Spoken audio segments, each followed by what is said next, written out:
là. Ah, monsieur le ministre, bonsoir. Bonsoir. Alors, monsieur le ministre, nous sommes curieux sur le plateau de savoir comment vous allez. Je vais très bien, surtout que lundi dernier, donc, on m'a déclaré guéri donc, de la maladie à coronavirus. D'accord. Donc, je vais très bien. D'accord. Et votre famille? La famille se porte très bien aussi. Personne n'est touché. D'accord. Oui. Alors, monsieur le ministre, ça n'a sans doute pas été facile pour vous. Vous avez dû suivre un traitement, vous avez sûrement donc été hospitalisé. Est-ce que vous pouvez nous en dire un mot? Comment s'est passé ce périple, si on peut l'appeler ainsi? D'accord. Bon, je voudrais déjà dire que je n'ai pas été hospitalisé.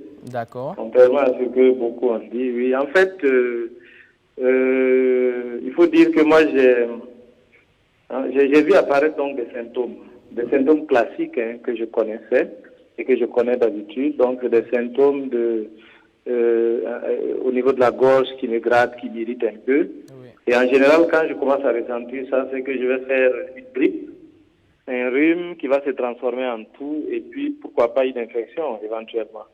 Et en général, quand je commence à ressentir donc ces premiers symptômes-là, j'essaie de prendre donc des produits contre le rhume, donc en général Fervex et puis un antibiotique. J'associe un antibiotique toujours pour éviter que justement le fait de passer d'une étape de rhume à la toux pourrait aussi provoquer une infection. Et donc le dimanche 15 mars, donc j'ai commencé à sentir les premiers symptômes donc de la grippe et du rhume. Et donc j'ai commencé à me traiter. Et c'est ainsi que le mercredi, donc à 14h, il y a eu des échanges avec ma collègue de la santé, Madame le ministre de la Santé, sur la gestion de la pandémie. Et dans nos échanges, elle m'a dit que on avait un collègue qui avait été testé positif. D'accord. Et justement, ce collègue-là était un collègue avec lequel j'avais travaillé le samedi 14 mars. On avait travaillé pendant un moment ensemble. Et donc, je me suis dit, bon, si tel est le cas, il serait bon que les membres du gouvernement soient testés. Et moi, j'insiste pour être donc prélevé, pour voir si j'ai le Covid ou pas, puisque j'ai été en contact avec un collègue donc qui est testé positif. Et donc, c'est ainsi que j'ai été donc prélevé la même soirée vers 20h dans mon bureau. Et le lendemain, justement, vers 20h, ma collègue de la santé m'informait justement de mon statut, donc que j'étais donc positif au Covid-19. Donc, voilà un peu ce qui s'est passé. Et donc, j'ai poursuivi mon traitement lié donc aux symptômes et progressivement. Mais c'est vrai que dès que ça a été, on m'a dit que j'étais testé positif, il y a eu beaucoup d'appels par-ci par-là pour me dire il faut prendre tel produit, etc. et tout. Et comme je prenais toujours déjà un antibiotique qui est de l'azicure, donc j'ai associé à l'azicure donc du plaquenil. Le plaquenil, c'est de l'hydroxychloroquine. Et j'ai pris donc le plaquenil pendant 4 jours.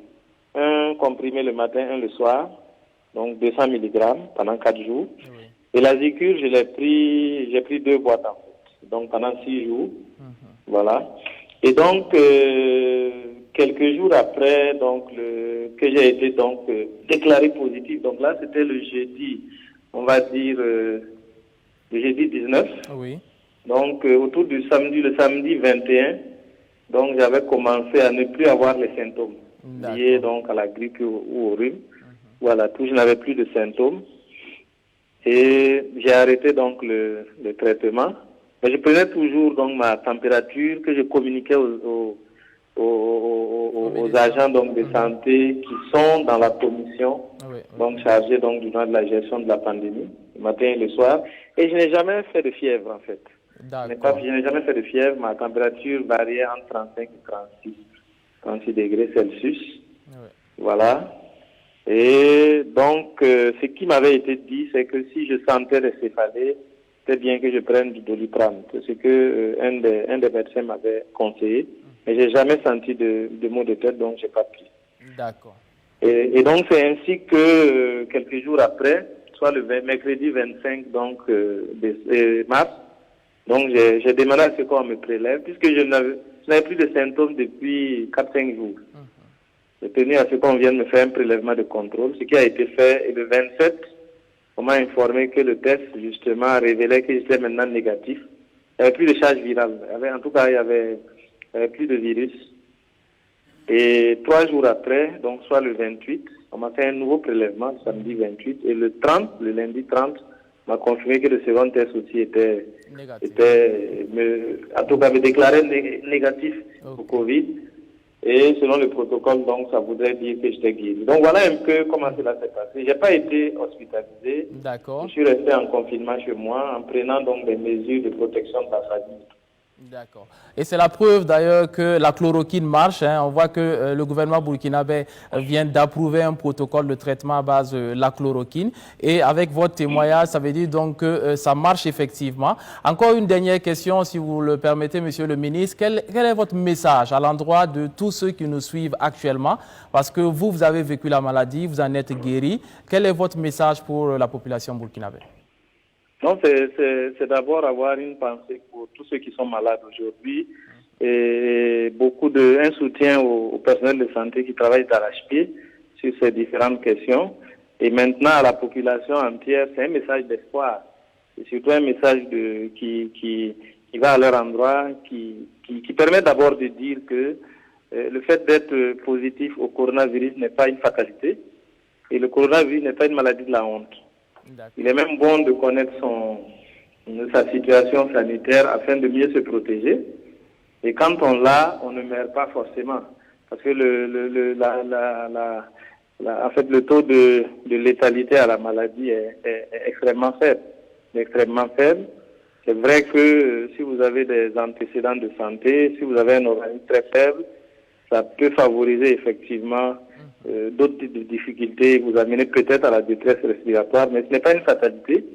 Je connais pas mal de personnes, en tout cas quelques collègues, des personnes qui sont testées positives et qui sont totalement asymptomatiques, c'est-à-dire qui ne développent aucun symptôme, qui se portent très bien et qui continuent de travailler mais en restant confinés.